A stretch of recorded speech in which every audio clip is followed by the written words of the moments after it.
पुल पर क्या स्थिति नज़र आई अभी? देखिए, बहुत अनफॉर्चुनेट है कि आप इतने सालों के बाद भी सरकार में रहने के बावजूद आज दिल्ली की ये हालत है कि हर जगह पानी पानी है। आप इमेजिन करिए उन गरीब लोगों का जिनकी दुकानों में, जिनके घरों में पानी गया है।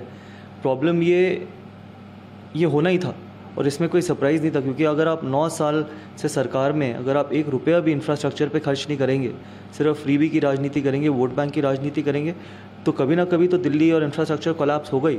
जैसे देश की आबादी बढ़ रही है, दिल्ली की भी आबादी बढ़ रही है, लोग हर जगह से दिल्ली में आ रहे हैं। जब तक आप इंफ्रास्ट्रक्चर पे ध्यान नहीं देंगे तो ये चीज़ कोई सरप्राइज़ नहीं है। इससे पहले बहुत लोगों को ये सरप्राइज़ लगा होगा, लेकिन मेरे को किसी भी तरीके का कोई सरप्राइज़ नहीं लगा, क्योंकि जब पोल्यूशन होता है तब भी आप कहते हैं कि आपके पास किसी तरीके का कोई उपाय नहीं है।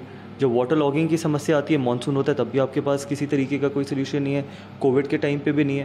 प्रॉब्लम ये है कि किस तरीके के कमेंट्स आ रहे हैं। जब आपके खुद के नेता ये बोलना शुरू कर दें कि हम सिर्फ 100 mm की बारिश के लिए या पानी के लिए रेडी थे, लेकिन 150 mm की बारिश हो गई, ये कोई एक्सक्यूज़ नहीं है।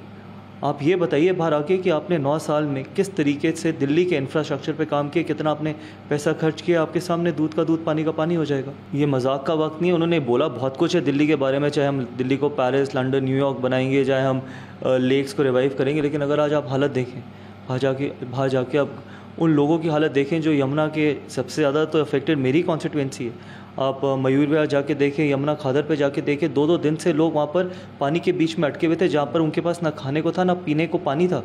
2 दिन। और आप आज के डे एंड एज में ये बात करते हैं कि आपने रेस्क्यू तक नहीं कराया गया, उनको इवैक्यूएट नहीं कराया गया, उसके बाद 2 दिन के बाद उनको इवैक्यूएट कराया गया, उनको खाना मिला है। छोटे बच्चे भी होंगे, बुज़ुर्ग भी होंगे। तो आप किस जगह पे रह रहे हैं कि हम दिल्ली को लंदन, पेरिस, न्यूयॉर्क बनाएंगे? प्रॉब्लम यही है, जब आपके पास पैसा ही नहीं होगा इंफ्रास्ट्रक्चर पे लगाने का, जब आप राजनीति ही फ्रीबी की करेंगे, सब कुछ मुफ्त में बांटेंगे, एडवर्टाइजमेंट पे पैसा खर्च करेंगे, तो दिल्ली कोलैप्स होती चली जाएगी। मैंने आज से 3 या 4 साल पहले ये बात बोली थी कि अगर इसी तरीके से दिल्ली की हालत रही तो दिल्ली आगे आने वाले 5 साल में रहने लायक जगह नहीं रहेगी। अभी तो ये मानसून्स की बारी है। अभी आप देखना अगले 4 साल में किस तरीके का ट्रैफिक बढ़ेगा। अगर आपको दिल्ली से गुड़गांव जाना होगा तो 3-3 घंटे आपको रोड पे बिताने पड़ेंगे। कैसे ठीक होगी ये समस्या जब तक सारा फोकस इंफ्रास्ट्रक्चर पे नहीं होगा? अनफॉर्चुनेटली दिल्ली के मुख्यमंत्री ये समझते नहीं है और ना आगे समझेंगे। गौतम जी, एक सवाल ये भी उठता है सरकार के सबके बीच में, जिस तरीके की भाषा प्रयोग की जाती है, आज भी हमने देखा कि अली साहब का बोलना पड़ा कि ये वक्त नहीं है कि पिछली बातों को याद किया जाए, काम करना ज़रूरी है। देखिए, ये एक स्टेट्समैन इसी तरीके का जवाब दे सकते हैं। और एलजी साहब, जितना भी मेरी उनके साथ मीटिंग हुई है, ऐसा नहीं है कि मैं उनको पहले से जानता था, लेकिन जिस तरीके से उनका विज़न है दिल्ली को लेके, मुझे पूरा विश्वास है कि एलजी साहब एक बेहतरीन इंसान है और उनका विज़न है दिल्ली को बेहतर बनाने का, एक वर्ल्ड क्लास सिटी बनाने का।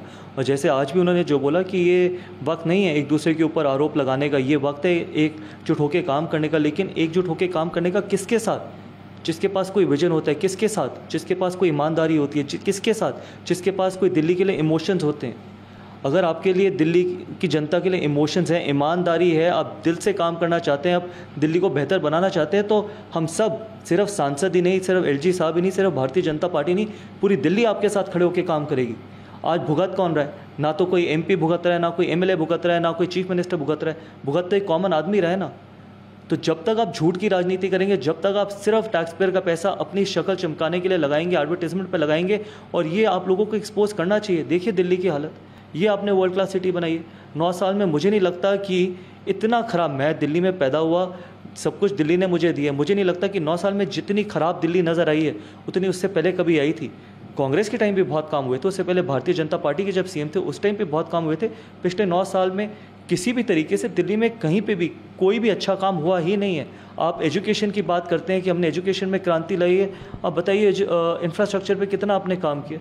तो अनफॉर्चुनेट है ये। और जब तक दिल्ली की जनता ये समझेगी नहीं, तब तक मुख्यमंत्री इसी तरीके से दिल्ली की जनता को बेवकूफ़ बनाते रहेंगे।